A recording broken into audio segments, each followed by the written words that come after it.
Compareu preus en diferents empreses i verifiqueu què està inclòs i quin seria el cost dels extras que necessiteu, com podria ser una cadireta per nen petit, un GPS, un conducte addicional, etc.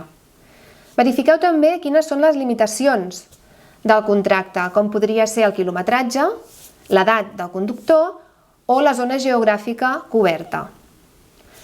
Informeu-vos sobre la política de combustible. Caldrà retornar el dipòsit ple o buit. Pel que fa a les assegurances, podeu contractar-ne a tot risc, que normalment tenen una cobertura més àmplia, o bé en franquícia, amb la qual haureu d'assumir una part del cost de la reparació del dany que pugueu causar. Pel que fa a les condicions de cancel·lació, heu de saber que si heu contractat el lloguer de vehicle a través d'internet, no s'aplica el dret de desistiment.